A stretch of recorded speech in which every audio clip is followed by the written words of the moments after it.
Dr. Han Ta-Wun's boots crunched on the red Martian soil as he made his way through the winding tunnel. The beam from his helmet light danced across the rough-hewn walls, illuminating patches of strange metallic material that seemed to absorb the light rather than reflect it.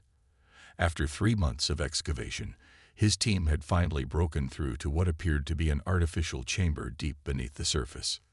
The air recyclers in his suit hummed steadily as he approached the entrance. Behind him, Dr. Kim Jia checked her equipment one final time, her movements precise and methodical. They had waited too long for this moment to rush in unprepared. "Equipment readings are stable," Jaya reported through the comm system. "No signs of radiation or harmful particles. We're clear to proceed." Tai-Wun nodded, though he knew she couldn't see his face behind the reflective visor. "Understood. Let's move forward carefully. Document everything."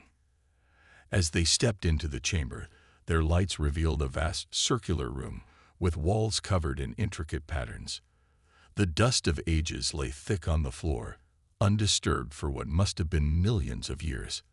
But it wasn't the size of the chamber that made them stop in their tracks. It was the walls themselves. The patterns they had initially noticed began to glow with a soft blue light, responding to their presence. What they had thought were simple decorative elements were actually complex glyphs, each one pulsing gently as if awakening from a long slumber. "Are you seeing this?" Ta-Wun whispered, his scientific training warring with his sense of wonder. "The symbols are reacting to us." Jaya was already setting up their scanning equipment, her hands trembling slightly with excitement. "The energy readings are off the charts. This isn't just some ancient art. These glyphs are powered by something we can't even detect with our instruments." As they worked to document the discovery, the glyphs began to shift and change. What started as abstract patterns gradually resolved into recognizable forms: star maps, planetary diagrams, and most surprisingly, clear depictions of Earth. "Ta-Wun," Jaya called out, her voice tight with tension. "You need to see this section. The translation matrix is starting to make sense of it." He moved to her side, studying the stream of data on her tablet. The glyphs were telling a story, one that sent chills down his spine, despite his suit's temperature controls. The message was unmistakable. Earth was marked as protected, its inhabitants designated as inheritors of something the message referred to as the legacy. "Look at this part." Jaya pointed to a series of symbols. "It's a warning to any spacefaring civilization that might find it. Earth is explicitly marked as off-limits. But what really concerns me is this section here. It suggests that humans have some kind of modification, a genetic marker left by whoever built this place." Before they could discuss the implications further, their comm systems crackled with an urgent message from the surface team. "Doctors, we're picking up multiple government signals. Something big is happening up here. You need to come up immediately." Within hours, the site was swarming with military personnel from every major nation on Earth. The discovery had triggered emergency protocols that no one even knew existed. As Ta-Wun and Jaya washed from the quarantine area where they were being debriefed, they saw equipment being moved into the chamber, equipment that hadn't existed the day before. The governments of Earth, for the first time in history, moved with single-minded purpose. Every scrap of data, every image, every reading was classified at the highest levels.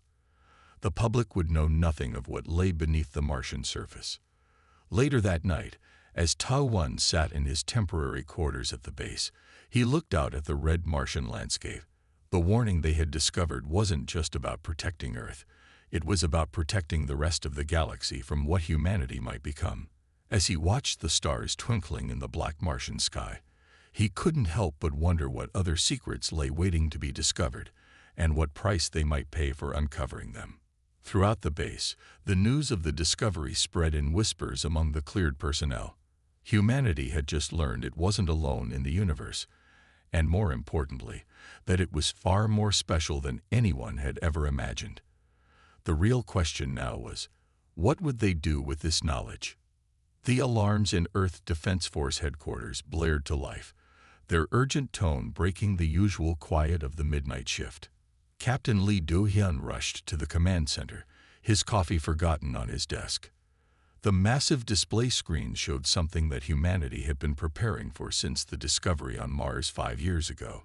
An alien vessel had entered the solar system. Do-hyun took his position at the command station, his experienced eyes scanning the incoming data. The vessel had appeared just beyond Pluto's orbit, completely ignoring the warning beacons Earth had placed there. These beacons broadcast a simple message in every known form of communication they could devise. This system is protected. Do not approach. Lieutenant Park Hae-jin's fingers moved quickly across her console at the communication station.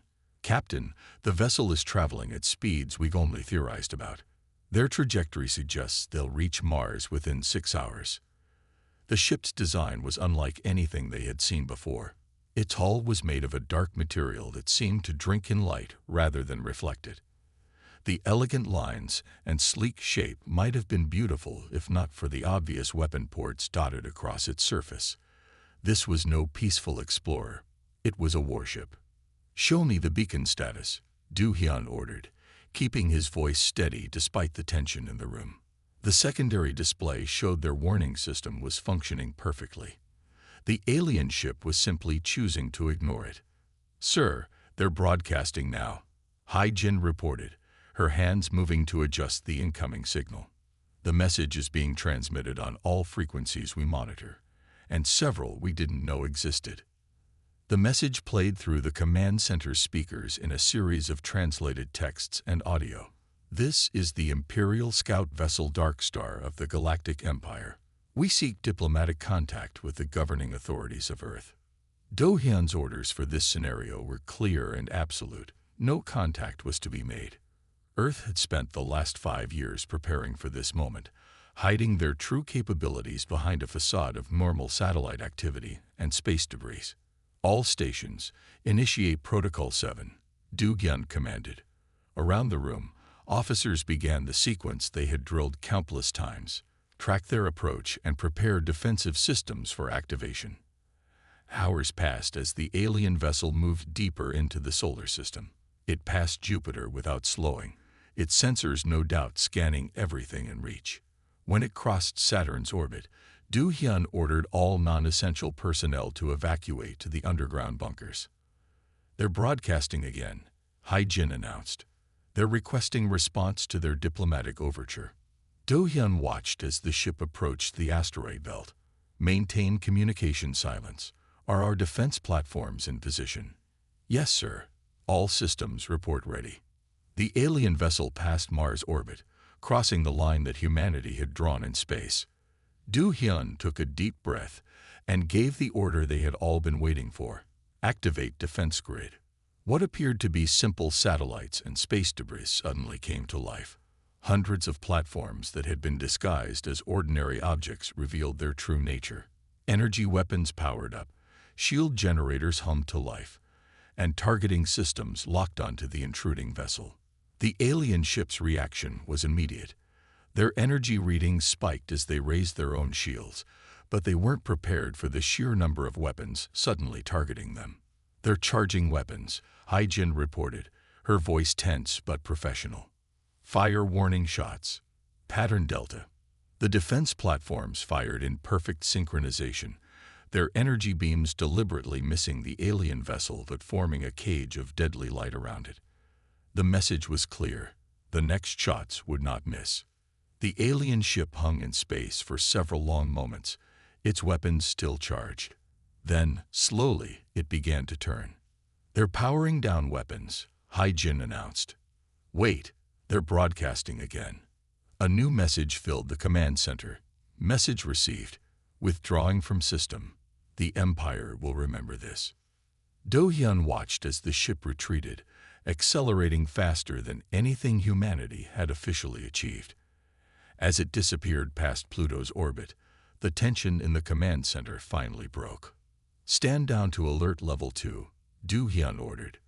"Maintain defensive posture and begin data analysis of the encounter. I want everything we learned about their technology on my desk in 6 hours." As the command center returned to its normal operations, Du-hyun knew this was only the beginning. The Galactic Empire, whatever it was, now knew about Earth. More importantly, they knew that Earth was not as defenseless as they might have expected. The warning left by the ancient civilization on Mars had been proven right. Earth needed to be left alone. But Du-hyun suspected that the Empire wouldn't see it that way. They would be back, and next time, they wouldn't come with just one ship. Send a message to all Earth Defense Force commands, he ordered. Tell them to begin preparations for full military mobilization. The peace we've known is about to end. The Grand Council chamber of the Imperial Palace on Noveria buzzed with heated discussion. Sunlight streamed through the tall crystal windows, casting rainbow patterns across the polished stone floor. General Rax stood before the assembled council members, his face tight with anger as he read the scout ship's report for the third time.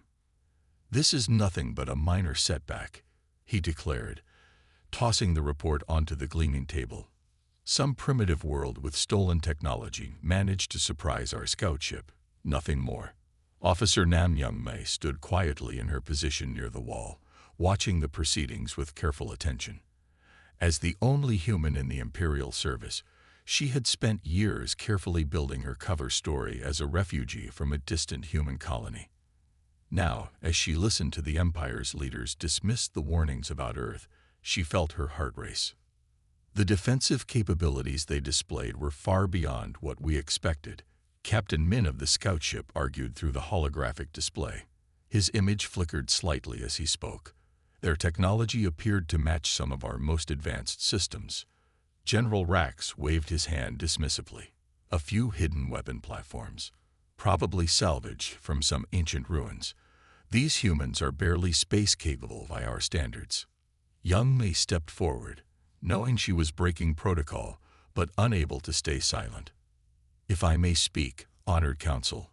She waited for the slight nod from the first speaker before continuing. "The warning beacons we encountered were clear. They were left by the predecessors themselves." A murmur ran through the council chamber. The predecessors were legendary among spacefaring races, an ancient civilization that had vanished millions of years ago, leaving behind only scattered remnants of their advanced technology. "You suggest we should be frightened by old tales?" General Rax sneered. "The predecessors are gone. Their warnings mean nothing." "The warnings were specific," Young-mei pressed on. "Earth was marked as protected for a reason. The defensive platforms we encountered may be just the surface of their capabilities." The first speaker leaned forward in his chair. "You seem quite knowledgeable about these humans, Officer Nam." Young-mei kept her expression neutral, though her pulse quickened. "I have studied the ancient records extensively, honored speaker. The predecessors were not known for making idle warnings." General Rax laughed, the sound echoing off the chamber walls. "And yet here we stand, the greatest empire the galaxy has ever known.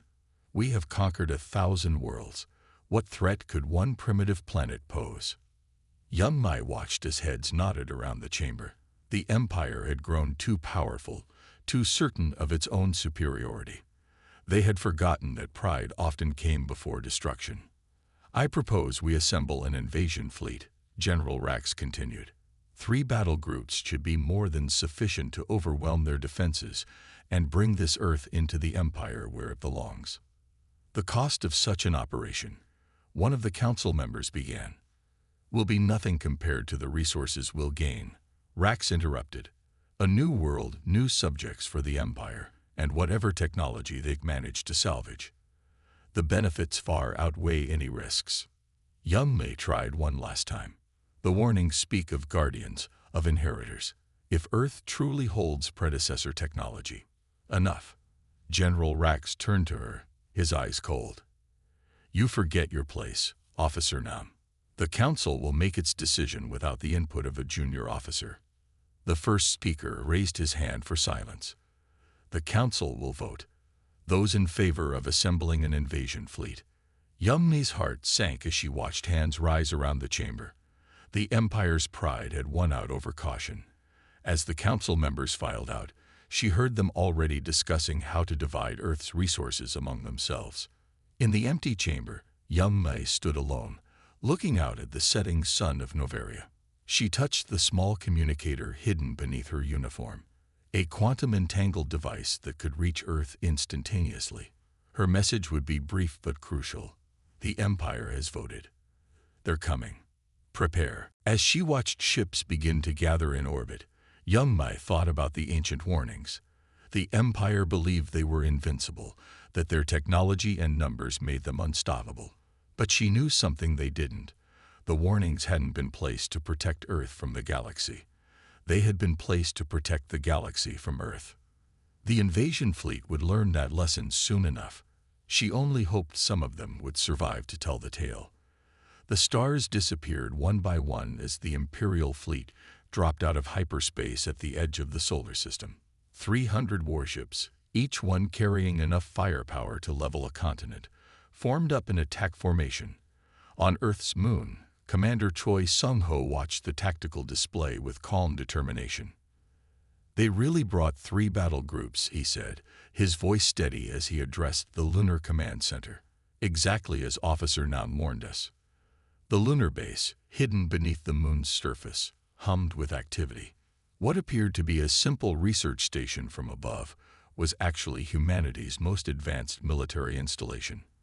For 5 years, they had prepared for this moment, unlocking the secrets left behind by their ancestors. Imperial fleet is moving past Neptune, reported Captain Lee from her station. Their formation suggests they're expecting minimal resistance. Sung-ho nodded, remembering the briefings from their hidden agent in the Empire. They think we're primitives who got lucky. Let them keep thinking that until they cross the defense line. The Imperial fleet moved with perfect precision, their ships arranged in an arrow formation designed to overwhelm planetary defenses.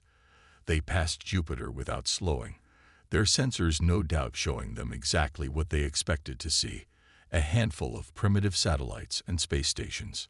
All stations report ready, Captain Lee announced. Defense grid is powered but still hidden. Ground installations are standing by. Sung-ho watched as the fleet approached Mars. This was where they had encountered the first warning, where humanity had discovered its true heritage. Now it would become the site of humanity's first major space battle. Send the final warning, he ordered. The message was simple and clear.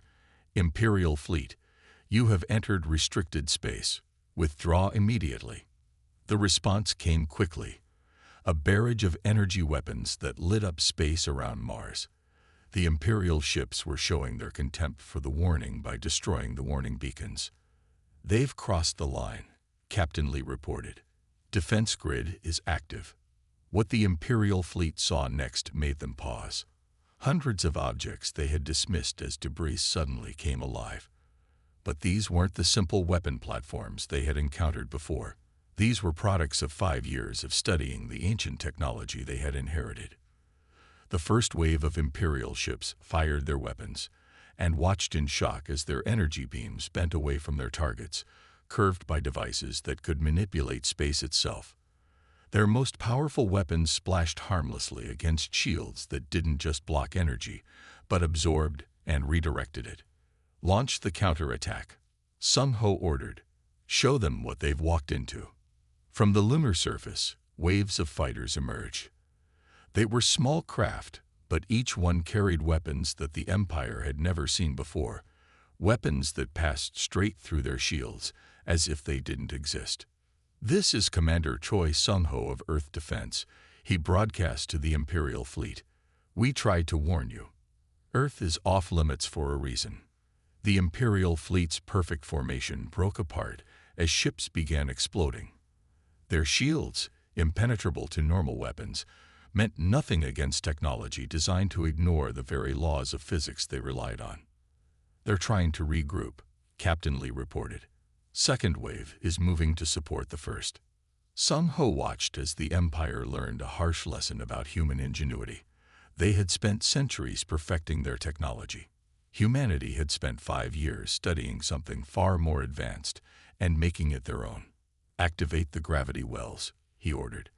As the devices powered up, Entire sections of the Imperial fleet found themselves unable to maneuver, caught in artificially generated gravity fields that their engines couldn't overcome. The battle lasted less than an hour. By the time the Imperial commander ordered a retreat, nearly a third of their fleet had been destroyed or disabled. The survivors fled past Pluto's orbit, their once perfect formation now a scattered rout. In the Lunar Command Center, Sung Ho received damage reports from their forces. Despite facing the largest fleet in the galaxy, they had suffered minimal losses. The ancient technology had proven itself beyond their wildest expectations. "Send a message to Earth Command," he ordered. "First phase successful. But they'll be back, and next time they'll bring everything they have." As he watched the tactical display clear of enemy ships, Sung Ho thought about the warning they had found on Mars. It hadn't just been about protecting Earth. It had been about preparing humanity for this moment. The Empire had made a terrible mistake, but their biggest error wasn't attacking Earth. It was forcing humanity to reveal just how powerful they had become. "Begin recharging all defense systems," he ordered, "and download all battle data for analysis. We just showed them our first hand. We need to be ready to show them the rest of our cards." Dr. Kang Min-soo's hands trembled as he stared at his computer screen in the underground research facility beneath Olympus Mons. After years of studying the glyphs found in the Martian chamber, the final pieces of the translation had fallen into place. The truth was more incredible than anyone had imagined. "Get me Earth Command immediately." He spoke into his comm unit, his voice shaking with excitement. Priority 1. Within minutes, the main screen in his lab displayed the faces of Earth's military and scientific leadership. Even through the secure quantum link, Min-soo could see the tension in their expressions. The recent battle with the Empire had left everyone on edge. "Dr. Kang, you called this meeting," General Park said, his image slightly flickering. "What have you found?" Min-soo took a deep breath. "I've completed the full translation of the predecessor message. What we initially discovered was only the surface layer. There was much more hidden in the deeper coding of the glyphs." He brought up the translated text on their screens. "We weren't just chosen randomly to inherit their technology. We're their direct descendants." A murmur ran through the assembled leaders. Min-soo continued, pulling up detailed genetic diagrams. "The predecessors didn't just find early humans. They engineered us. They merged their DNA with our ancestors, creating a species that could one day understand and use their technology. That explains why only humans can activate the recovered artifacts," Dr. Lee commented from her station in Lunar Base. "We've been wondering why the Empire couldn't use any of the technology they've found over the centuries." Min-soo nodded eagerly. "Exactly. Every piece of predecessor technology is keyed to specific neural patterns, patterns that only appear in human brains. We're not just using their technology. We were literally born to use it." He brought up new images showing complex DNA structures. The predecessors knew their civilization was ending. They saw something coming, something they couldn't stop. So they created us as a backup plan, seeding Earth with their modified DNA. "How long ago did this happen?" someone asked. "According to the data, roughly 300,000 years ago," Min-soo replied. "They accelerated our evolution, then went into hiding. The warning beacons weren't just to keep others away from Earth. They were protecting us until we were ready." General Park leaned forward. "Ready for what?" Min-soo pulled up the final section of the translation. "Ready to face what they couldn't. The message speaks of a threat, something that forced them to hide their legacy in us. They believe that by combining their knowledge with human adaptability and creativity, we might succeed where they failed. The Empire won't take this well," General Park mused, "finding out that humans are the true heirs of the predecessors." "There's more," Min-soo interrupted. "The technology we've discovered so far, it's nothing compared to what's still hidden. The predecessors left their most powerful innovations in dormant states around the solar system. They activate only when they detect the right combination of human neural patterns and technological advancement." He showed them a star map of the solar system, with dozens of points marked in red. Each of these locations contains another cache of their technology. What we used against the Empire was just the beginning. The implications sank in around the room. Humanity hadn't just inherited some advanced technology. They had inherited the legacy of one of the most powerful civilizations the galaxy had ever known. "We need to secure these locations immediately," General Park ordered, "before the Empire returns." "There's something else you need to see," Min Su said quietly.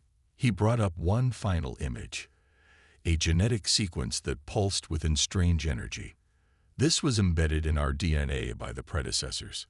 It's still dormant, but according to the translation, it's meant to activate when we reach a certain level of technological understanding. "What does it do?" Dr. Lee asked. Min Su looked at each face on his screen. "It's an upgrade, for lack of a better word. The predecessors left us the ability to become something more than either of our species. They didn't just want us to use their technology. They wanted us to surpass it." The room fell silent as the implications sank in. The Empire hadn't just attacked a primitive world that had gotten lucky with some ancient technology. They had attacked the inheritors of their greatest predecessors, and in doing so, they might have started the very process the predecessors had planned for. "Keep studying the translation," General Park ordered. "We need to know everything. The Empire will return, and when they do, we need to be ready to show them exactly who they're dealing with." Min Su nodded, turning back to his work. In the depths of Mars, the ancient glyphs continued to pulse with their blue light, waiting to reveal even more secrets to their chosen inheritors. Officer Nam Youngmei slipped through the crowded streets of the imperial capital, her steps quick but measured. The news of the Empire's defeat at Earth had spread like wildfire through the galaxy. Behind her, the massive towers of the Imperial Palace stretched into the purple sky, their once imposing presence now seeming less certain. She entered a small cafe in the diplomatic quarter, taking a seat near the window. Around her, representatives from a dozen different species discussed the recent events in hushed tones. The defeat of 3 battle groups by a supposedly primitive world had shaken the Empire's image of invincibility. A tall figure sat down across from her. Ambassador Len from the Centauri Systems. "The news is spreading faster than the Empire can contain it," he whispered. "Is it true?" "About the predecessors." Young Mei nodded slightly, sliding a data crystal across the table. "Earth has released proof.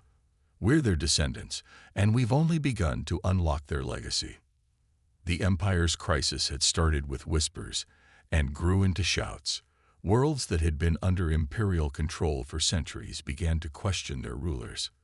The arrival of human diplomatic missions, demonstrating technology that made imperial achievements look primitive, only accelerated the process. "The Rigel system declared independence this morning," Len reported. "The Imperial fleet sent to stop them found their weapons wouldn't work. Something about space itself refusing to cooperate." Young Miss smiled slightly. Earth had been sharing some of its defensive technology with carefully chosen allies. The Empire's control was always based on military superiority. What happens when that superiority disappears? In the Imperial Palace, General Rax watched his carefully built power structure crumble. Reports flooded in from across the galaxy. Rebellions, declarations of independence, and worst of all, human diplomatic ships appearing to offer protection to any world that wanted to break free. "How did we not see this coming?" he demanded, throwing another report across his desk. "They were hiding in plain sight all along." Yumni's cover as a refugee had been perfect, allowing her to feed information back to Earth for years. Now, as humanity's official ambassador, she worked openly to help other species break free from imperial control. The cafes and meeting halls of the capital buzzed with stories. Humans working with ancient technology that responded to their thoughts alone. Weapons that ignored imperial shields as if they didn't exist. Ships that could traverse the galaxy in days instead of weeks. "The Andromeda Alliance has requested human protection," Len continued. Their entire sector is breaking away from Imperial control. Yummi nodded, watching Imperial troops march past the window. Their steps were less confident now, their formations less perfect. The Empire spent centuries building their power through fear and superior technology. We've taken both away from them. In distant systems, Imperial governors found themselves facing populations that no longer feared their weapons. The arrival of human ships, offering friendship instead of dominance, sparked revolution after revolution. The Empire's response only made things worse. Every attempt to maintain control through force was met with human technology that made their efforts useless. Weapons refused to fire. Ships couldn't enter certain areas of space. Communication systems spoke only truth, preventing the spread of Imperial propaganda. How many systems have declared independence now? Yumma asked, though she knew the answer. 23 as of this morning, Len replied. The Empire's foundation is cracking. They've lost control of the outer regions entirely. In the streets outside, aliens of all species moved with new purpose. The fear that had kept them obedient for so long was gone, replaced by hope. Human diplomatic missions welcomed representatives from every world, sharing knowledge and technology freely. The Empire still controls the core worlds, Yumma noted, finishing her drink.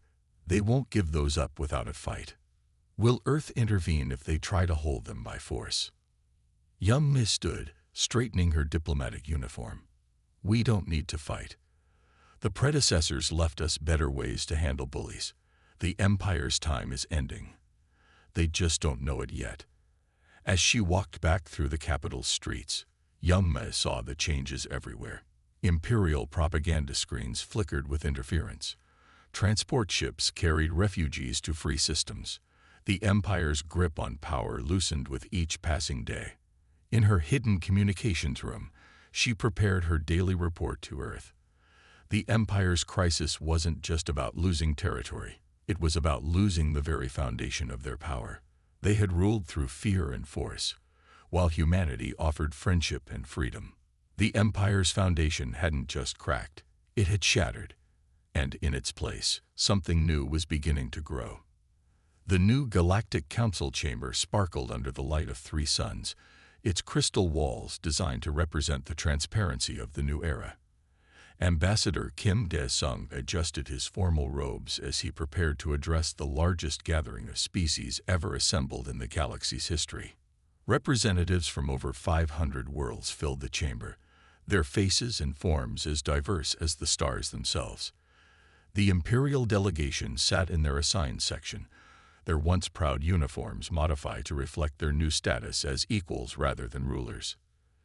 Distinguished representatives, Dae-sung began, his voice carrying clearly through the chamber's perfect acoustics. Today marks the beginning of a new chapter in our shared history. The past year had seen changes that would have seemed impossible before. The Empire's gradual acceptance of the new reality had come after seeing the full extent of human capabilities. It wasn't just the technology. It was humanity's approach to using it. Earth never sought dominion over others, Dae-sung continued. The warning beacons placed by our ancestors were not meant to protect us from you, but to protect you from premature contact with powers none of us fully understood. He gestured, and holographic images appeared throughout the chamber, showing the ancient warnings on Mars. The glyphs now glowed with a peaceful blue light, their message changed from warning to welcome. The predecessors left us their legacy, not because they believed humans were superior, but because they saw in us the potential for something new. They combined their wisdom with our creativity, their power with our compassion. In the galleries above, scientists from dozens of worlds watched eagerly. Earth had begun sharing carefully selected pieces of predecessor technology, but always with guidance and safeguards. The days of hoarding knowledge were over. Our ancestors feared something, Dae-sung said, his voice growing serious. Something that forced them to hide their legacy in a young species on a distant world. They believed that by combining their knowledge with human adaptability, we might face what they could not. The chamber grew quiet at these words. The Empire's defeat had shown everyone that the old ways of thinking needed to change. Whatever threat the predecessors had feared might still be out there, waiting. This is why we propose a new kind of council, Dae-sung continued. Not one ruled by force or fear, but by cooperation and shared purpose. Every world represented here has something unique to offer. The holographic displays showed new images, joint research projects, combined fleet exercises, cultural exchange programs, humans working alongside former imperial species, sharing knowledge and resources freely. The Empire taught us all that power alone is not enough. The predecessors taught us that knowledge without wisdom is dangerous.